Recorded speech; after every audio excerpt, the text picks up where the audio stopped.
It's a great honor for me to speak to you here in my personal capacity at this very important event marking the 75th anniversary of the founding of the People's Republic of China.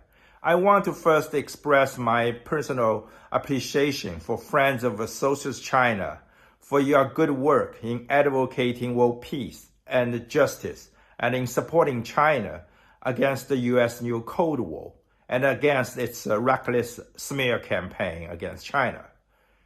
Chairman Mao's declaration 75 years ago that the Chinese people have stood up, have made Chinese extremely proud of being Chinese after the nation had suffered a century of humiliation inflicted upon by imperial and colonial powers.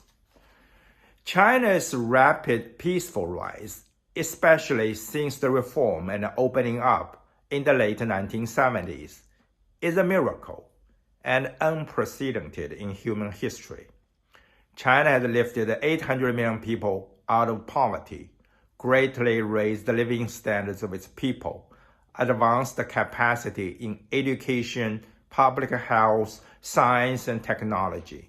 And China has become a global manufacturing powerhouse, including in renewable energy and other clean industries.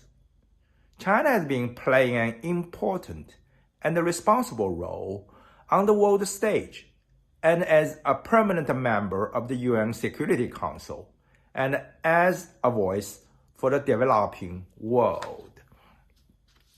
It's exactly such China's independent foreign policy, unique development path, and its rapid, peaceful rise that have made many in Washington feel threatened.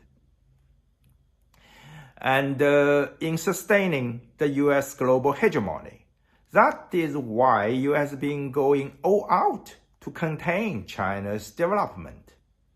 The U.S. has been waging trade wars, tariff wars against China. It has put hundreds of Chinese tech companies on its notorious entity list for export control. The U.S. has been forcing countries to choose sides in its bid to divide the world into Cold War type of political blocs. The U.S. has also been provoking China in potential hot wars by boosting arms supplies to Taiwan, which is internationally recognized as part of China.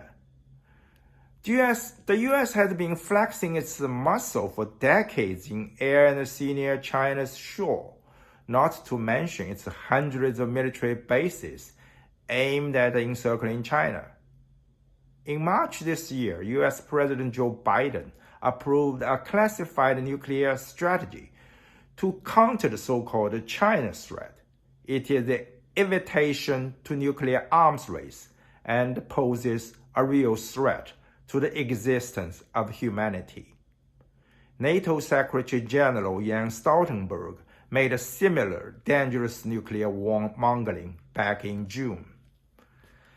U.S. leaders, lawmakers, politicians, and even the news media have indulged in demonizing China amid a resurging McCarthyism in Washington.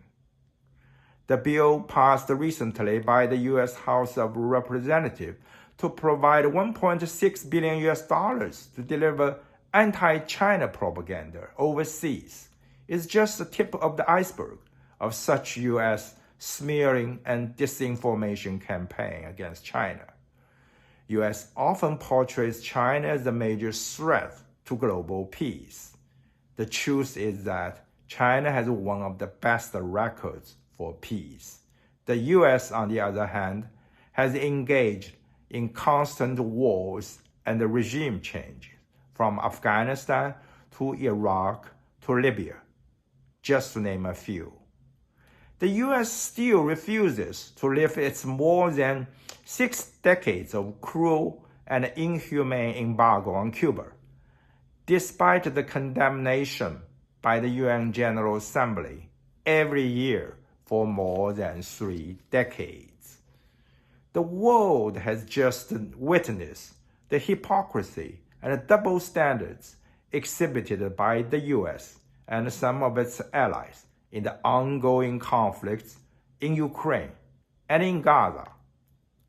The US might have succeeded in dictating and influencing some countries' foreign policy, but many countries in the world have made it very clear that they don't want to be forced to choose sides, and they don't want a new Cold War.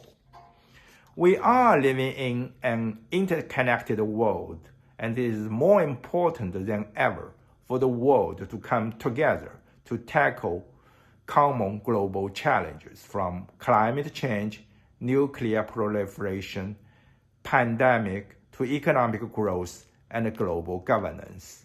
It means resisting the US hegemony, opposing a new Cold War, and building a just, peaceful, and multipolar world where developing nations have a bigger and equal say. China is a peace-loving nation. Chinese believe that different civilizations, countries with different ideology, political system, culture, and tradition could and should cooperate and coexist in peace.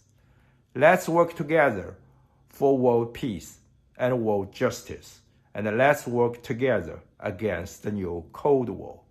Thank you very much.